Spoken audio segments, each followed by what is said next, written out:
Hello, નમસ્તે and welcome to કૃષિ asset.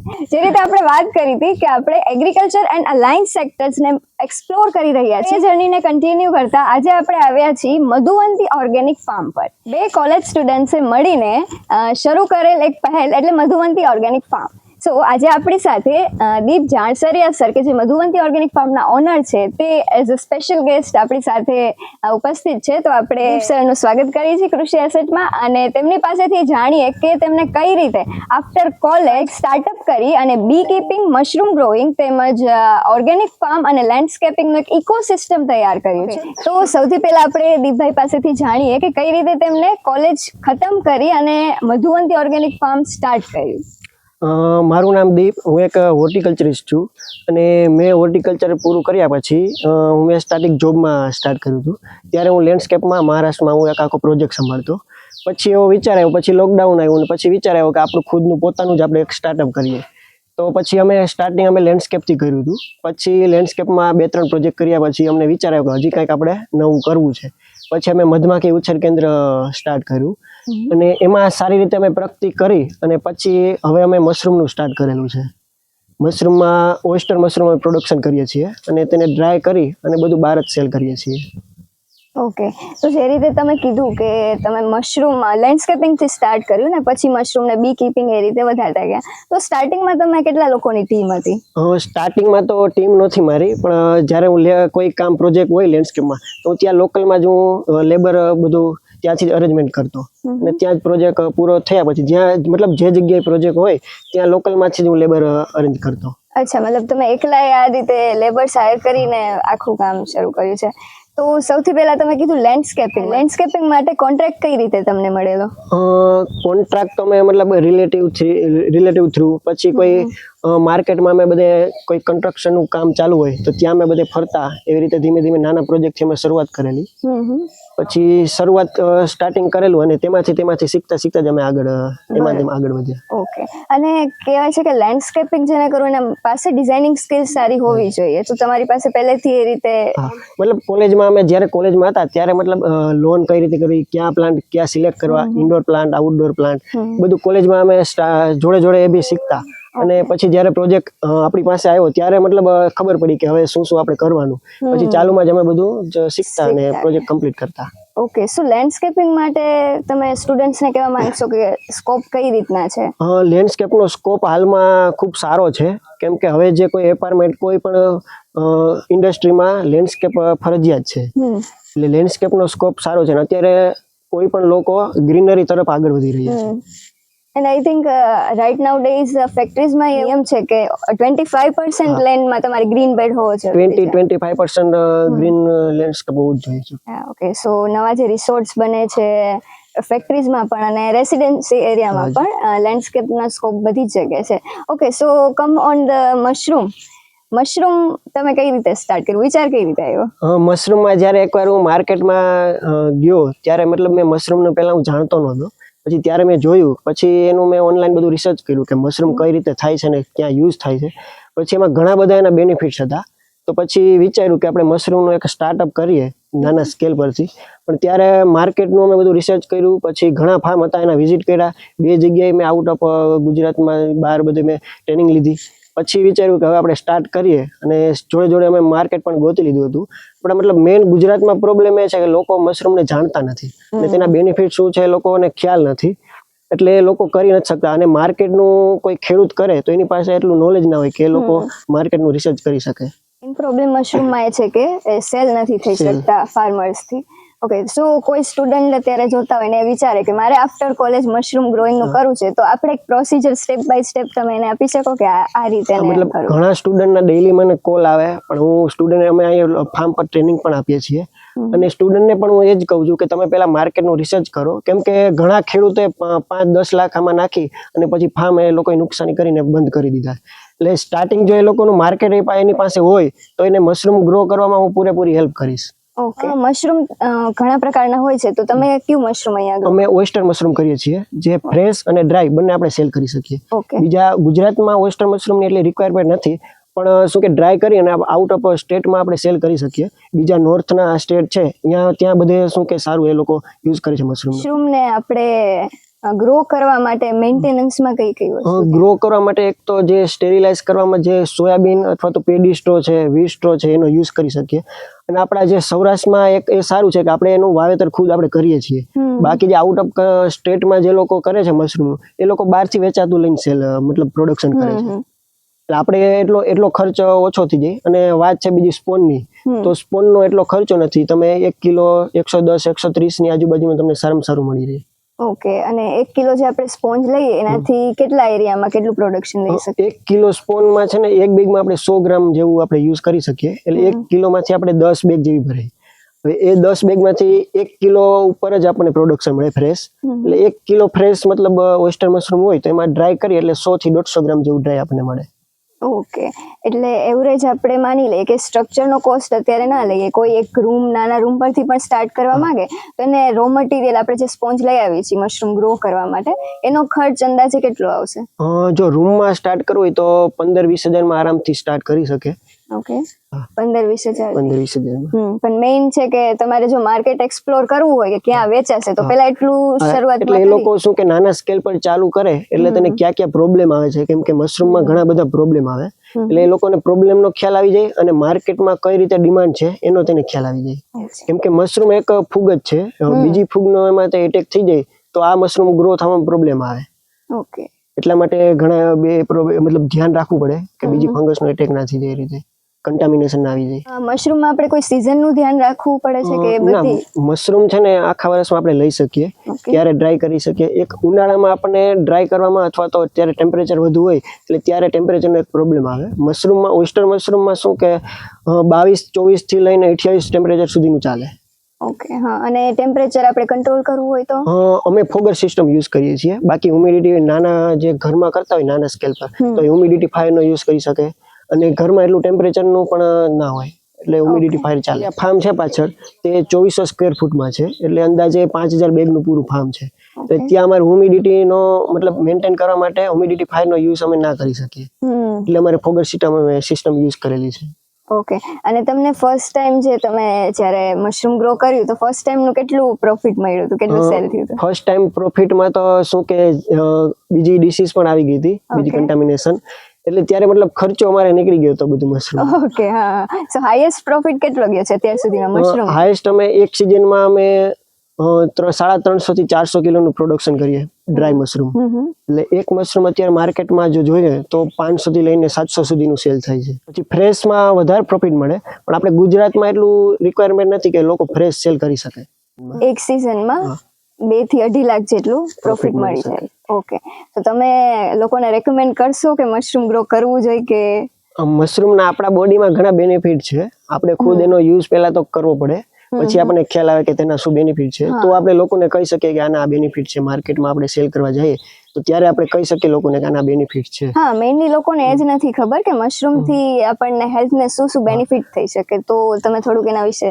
Dry મશરૂમમાં છે ને વિટામિન ડી પુષ્કળ પ્રમાણમાં હોય અને ડાયાબિટીસ છે, સંધિવા છે, આ બધા રોગમાં ખૂબ કામ કરે છે.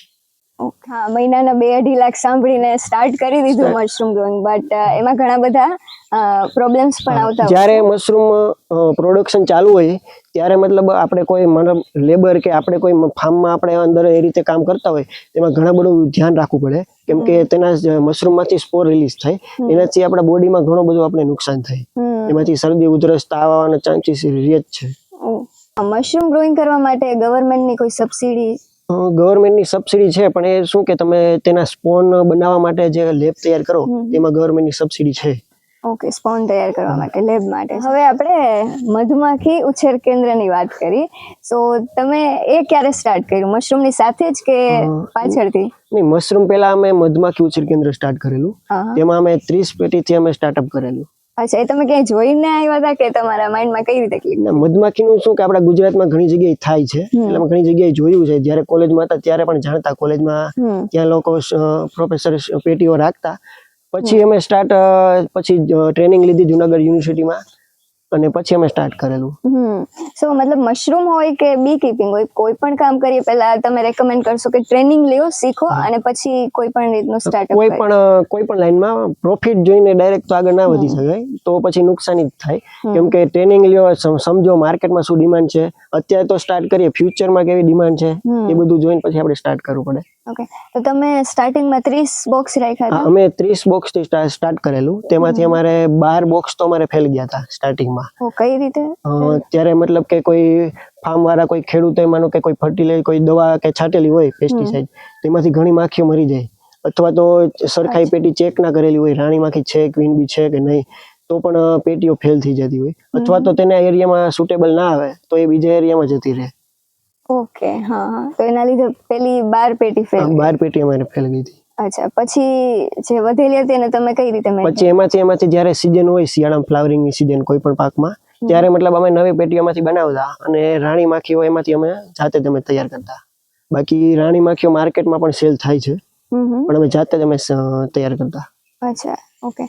અને ઈ આખી પ્રોસેસ કઈ રીતે હોય છે? મતલબ બી કીપિંગ માટે આપણે એને લઈ આવવાથી લઈને હાર્વેસ્ટિંગ કરી છે, લાસ્ટ હનીનું જ્યારે માર્કેટિંગ કરી ત્યાં સુધીની કઈ કઈ પ્રોસેસ કરવાની? સ્ટાર્ટિંગમાં કોઈ સ્ટાર્ટ કરતા હોય તો જ્યારે સીઝન હોય ફ્લાવરની, ત્યારે જ મતલબ પેટીઓ આપણે ખરીદવી જોઈએ સ્ટાર્ટિંગમાં.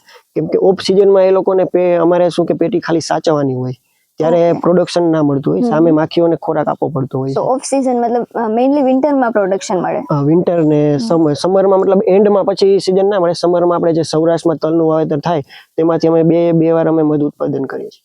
જ્યારે બી બોક્સ લઈએ ત્યારે ગવર્મેન્ટની એમાં 50% સબસિડી આપે છે ખેડૂતને, અને એક ખેડૂતને પહેલા વર્ષે 10 પેટીની સબસિડી અને એ જ ખેડૂતને બીજા વર્ષે 40 પેટીની સબસિડી આપે છે. ઓકે, 50% સબસિડી હોય છે. 50% અને બીને મેન્ટેન કરવામાં પણ કઈ ખર્ચ થતો નથી વધારે? કેમ કે નહીં, બીને મેન્ટેન કરવા મતલબ પેટી રેગ્યુલર ચેક કરવી પડે કે ક્વીન બીન છે, પ્રોસેસ કેવી ચાલુ છે. બાકી પેટીઓ સાફ કરવી પડે છે, કોઈ બહારથી કોઈ લાર્વા કોઈ એટેક નથી કરેલો યાર. કેમ કે મધમાખીનું કામ છે કે અંદર પેટીઓ બધી સાફ રાખવી અને બહારથી ફૂલમાંથી રસ લઈ અને મધ બનાવવું.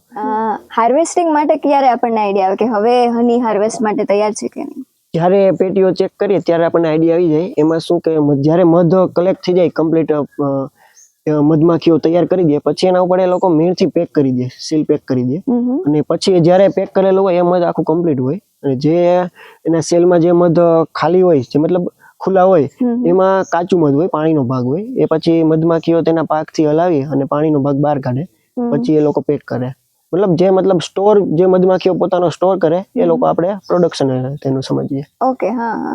એટલે અરાઉન્ડ કેટલો ટાઈમ લાગતો હશે મધમાખીને? જ્યારે મતલબ કોઈ પણ પાકમાં તલ છે થી 2 મહિના જેવો ફ્લાવરિંગ નો ટાઈમ હોય, ત્યારે મતલબ આપણને 2 વાર પ્રોડક્શન મળી શકે. ઓકે, તો એક સિઝનમાં આપણે 2 વખત પ્રોડક્શન લઈ શકીએ. અરાઉન્ડ 2 મહિને એક વખત આપણને હની એક્સટ્રેક્ટ કરી શકાય. અને હનીનું તમે માર્કેટિંગ બહુ સારી રીતે કરેલું હતું, તો એ સ્ટાર્ટિંગ થી જ આવું માર્કેટિંગ તમે પહેલા પેકેજિંગ ને બધું રાખ્યું હતું? મતલબ સ્ટાર્ટિંગમાં જ્યારે અમારી પાસે મતલબ અલગ અલગ ફ્લેવરના જે મધ કલેક્ટ થતા, તે રીતે જ અમે ખાલી મધ સેલ કરતા. પછી અમને એવો વિચાર આવ્યો કે આમાંથી મધમાંથી જ અલગ આપણે પ્રોડક્ટ બનાવીએ. તો એમાંથી અમે ગુલકંદ છે, ડ્રાયફ્રૂટ હની છે, પછી એક જે દિવાળીમાં જે કંપની વાળા અથવા તો કોઈ બર્થડે ગિફ્ટ કોઈને આપવી, તેનું આખું એક કોર્પોરેટ ગિફ્ટ બોક્સ અમે તૈયાર કરેલું છે. ઓકે, હા. એ તમે અહીંયા જ રેડી કરો છો? પ્રોસેસિંગ ફાર્મ પર જ તૈયાર કરી. ઓકે, અને જે ડાયરેક્ટ હની સેલ કરતા એના કરતા તમને આમાં પ્રોફિટ વધારે મળે? હા, એમાં પ્રોફિટ વધારે. બી કીપિંગ કરવું હોય તો તેનાથી કેટલો પ્રોફિટ લઈ શકે? જો જોઈએ તો મતલબ તમારે એકવાર પેટીનો ખર્ચ હોય, પછી વર્ષમાં તમે 15 થી 20 કિલો આરામથી એક પેટીમાંથી તમે પ્રોડક્શન મળી શકે. પછી માર્કેટમાં તમે કયા રેટમાં સેલ કરો છો એ પછી એના પર. સ્ટાર્ટિંગમાં ખર્ચ આપણે એક પેટીઓનો છે, અને પછી જ્યારે મતલબ પૂરેપૂરું એમાંથી નોલેજ તેને મળી જાય તો એ નવી પેટીઓ પણ એમાંથી બનાવી શકે. એટલે પેટીઓ જ્યારે એની પાસે વધારે હોય અને પ્રોડક્શન એની પાસે વધારે થઈ જાય અને એટલું માર્કેટમાં સેલ ના કરી શકતા હોય, તો એ મતલબ પેટીઓ પાછી સેલ પણ કરી શકે. જે કોઈ નવા ખેડૂતોને સ્ટાર્ટિંગ કરવું હોય તો એને સેલ કરી શકે. રિસ્ક ઓછું છે, મતલબ હની સેલ ના થઈ તો તમે પેટી સેલ કરી. નેશનલ લેવલની વાત કરી તો ઇન્ડિયા હની એક્સપોર્ટમાં આપણે જોઈએ છીએ કે 8 રેન્ક પર આવે છે. સો આપણે અહીંયાનું જે એન્વાયરમેન્ટ છે બંને મશરૂમ અને હની બી બે માટે સુટેબલ છે, કેમ કે ઓલ ઓવર ઇન્ડિયામાં વાત કરીએ તો બધા ક્લાઇમેટિક ઝોન અવેલેબલ છે.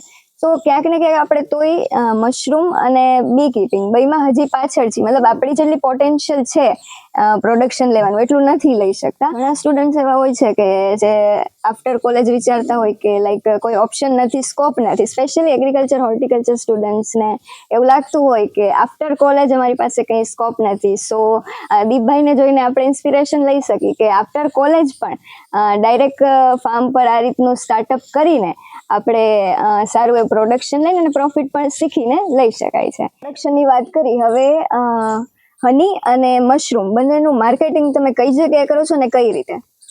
મશરૂમમાં અમે માર્કેટિંગ છે ને બધું હોલસેલમાં જ સેલ કરીએ છીએ હાલમાં, કેમ કે પ્રોડક્ટનો અમને પ્રોડક્ટ બનાવવાનો વિચાર હતો, પણ ગુજરાતમાં લોકોને ખ્યાલ નથી કે મશરૂમ કઈ રીતે પરચેસ કરવું, કઈ રીતે યુઝ કરવું. એટલા માટે હાલમાં તો અમે બધું હોલસેલમાં જ સેલ કરીએ છીએ, પણ બધું ગુજરાત બહાર, દિલ્હી છે, કોલકાતા છે, બધું હોલસેલમાં. ત્યાંનો કોન્ટેક્ટ તમે એક્ઝિબિશન થ્રુ મળ્યા કે? એક્ઝિબિશન થ્રુ, પછી ધીરે ધીરે કોઈ અલગ અલગ કોન્ટેક્ટ થ્રુ અમને ત્યાં અમે પછી વિઝિટ કરેલી, એવી રીતે કોન્ટેક્ટ બધા થયેલા. ને ત્યાંના તમારા બાયર્સ કોણ હોય છે? સ્ટેટમાં શું કે ત્યાંના લોકોને ખ્યાલ છે મશરૂમ કઈ રીતે યુઝ કરવો, એ લોકો દાળમાં, શાકમાં યુઝ કરે છે રેગ્યુલર. અને કોઈ એ લોકોને મતલબ પ્રસંગ હોય તો એ પ્રસંગમાં પણ એક વાનગી તો મશરૂમ એ લોકો ખાય જ છે. ઓકે. એટલા માટે ત્યાંનું માર્કેટ છે હજી મશરૂમનું, અને આપણે ગુજરાતમાં કોઈ પરચેસ કરતું નથી, કોઈ ખાતું નથી, એટલા માટે ગુજરાતમાં ત્યાં લોકલ માર્કેટમાં પણ ઇઝીલી સેલ થઈ જાય છે. ઓકે. અને હની માટે? હનીમાં અમે અત્યારે તો મતલબ એક્ઝિબિશન થ્રુ અથવા તો ઓનલાઈન ઓર્ડર એ રીતે અમે માર્કેટ કરીએ છીએ. પણ અત્યારના જમાનામાં માર્કેટિંગમાં જો પ્રોડક્ટ, કોઈ પણ પ્રોડક્ટમાં માર્કેટિંગનું જોવું હોય તો અત્યારે સોશિયલ મીડિયા થ્રુ વધારે માર્કેટિંગ થાય છે. અમે હાલમાં અત્યારે એ રીતે કરીએ, અને બાકી કોઈ કૃષિના, એગ્રીના કોઈ એક્સપો હોય તો ત્યારે અમે પણ સ્ટોલ રાખીએ છીએ. ઓકે, મતલબ ઓનલાઈન માર્કેટિંગ પર મેઇન ફોકસ છે તમારું. ઓકે, સો લાસ્ટમાં જે આપણા કોલેજ સ્ટુડન્ટ સાંભળી રહ્યા છે એમને તમે શું એવી એડવાઇસ આપવા માંગશો? મારા એક્સપિરિયન્સ પ્રમાણે હું જે કહું કે જ્યારે મને પણ ખબર નહોતી, હું કોલેજમાં હતો, પણ અત્યારે જે કોલેજ સ્ટુડન્ટ હોય તો એને કોલેજમાંથી એને મતલબ નક્કી કરવું જોઈએ કે ફ્યુચરમાં આપણે શું કરવું છે. અને સ્ટાર્ટિંગ કોઈ પણ હોય, ડાયરેક્ટ તો આપણે બિઝનેસ ના કરે, પણ સ્ટાર્ટિંગમાં જે ફિલ્ડમાં જવું હોય એ ફિલ્ડમાં મતલબ જોબ સ્ટાર્ટિંગમાં કરી લે 1-2 વર્ષ, પછી આપણને આઈડિયા આવે કે કઈ રીતનું છે માર્કેટ, આ તે બધું. પછી એ ફિલ્ડમાં કોઈ બિઝનેસ કરવો હોય તો મતલબ કોલેજમાં ઘણા પ્રોફેસરો બધા હેલ્પફુલ હોય છે કે કોલેજમાં આપણને હેલ્પ કરતા હોય છે.